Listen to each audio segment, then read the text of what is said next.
Hi, my name is Haze. Welcome back to the Procreatebasic series. Today is Adjustments Part 2 and it is episode 13. So in today's tutorial, we'll be learning all about gradient maps, Gaussian blur, motion blur, and perspective blur. So before we get started, as always, remember to like, comment, and subscribe. So picking up from yesterday's tutorial, we'll begin to explore gradient maps right now. Now we're going to look into a new feature in Procreate called gradient map. So for gradient map, it's useful for grayscale images like this. This is the image that I've selected already that is black and white, that is in gray. I'm going to tap on gradient map and tap on layer. So you can see here, once we tap on gradient map, we have gradient library and a few settings here. If I just tap on one of them, it will change the gradient itself and automatically color the image. So let's pick something that I can work with. I want to color the skin first. Just now I saw something that was quite nice, blazed. So I'm gonna pick this and I can actually adjust the colors to fit my gradient map. So once I've adjusted and think that I like it, I'm gonna keep it this way. And now I'm going to commit to the settings and I have recolored my picture entirely. So now I want to apply another gradient map. So I'm going to continue and tap on the gradient map, but this time I'm going to tap on pencil. And then let me just pick something really quickly like breeze. And then using the brush, I'm going to tap on brush here and paint the rest of her head. So you can see that it's only coloring the top of her head right now. And this way is really quick for us to recolor certain paintings. I can even erase it. So now I've recolored her entire headgear. And now I'm going to do the same thing again. But this time I'm going to create my own gradient. I'm going to tap on the plus sign. And you can see here I have a gradient here which is black and white. So let's apply it to something first, like this baby here and the cat here. So I'm gonna tap on the black and I'm gonna pick a color, maybe pink.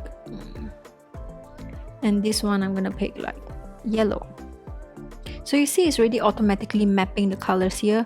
And how this works is anything that's towards the left gets mapped to the shadows, anything towards the right gets mapped to the highlights.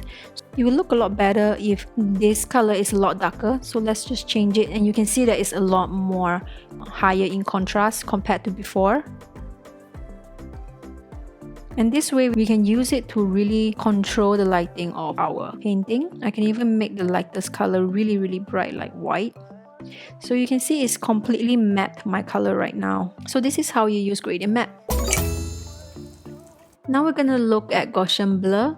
So Gaussian blur is a very straightforward effect. It's just blurring the image itself. So now I have this layer which is the painting itself. I'm going to duplicate this.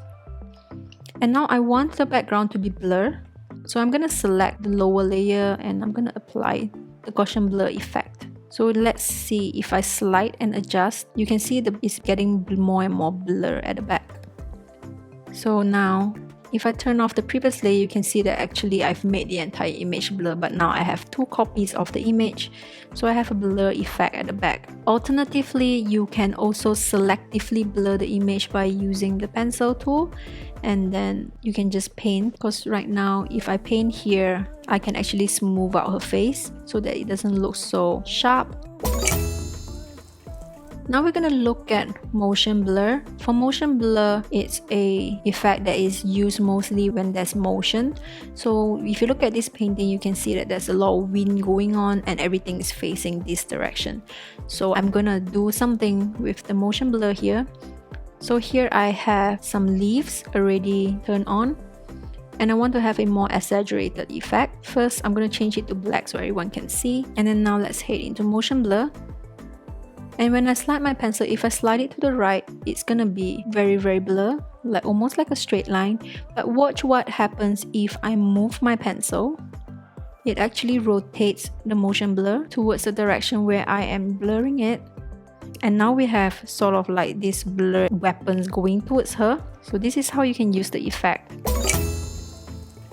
But for perspective blur, it's a little bit different because you get to set like where it goes. Like just now was all just one direction, right? So now we have this slider here. Let's just leave it here and don't worry about it. I'm going to tap on the screen and increase the blur first. So if I put this slider right at the bottom here, you can see here is sharp and here is very, very blur because the wind comes from this direction. So this is less blur and that is very, very blur. And you can see that we actually have two options here, and we are now using the positional option, which is right a dot in the center where you can just place the point of where the source of the wind comes from. Or you can choose directional, and if you choose directional, you get like this cool looking slider here. And if I pull it at the center, I can actually slide this arrow, and then the direction of the blur depends on where you point the arrow towards. So if I point it towards here, you get almost nothing for this side. If I point it towards here, you can see that this is getting a lot more blur. So this is how you control perspective blur.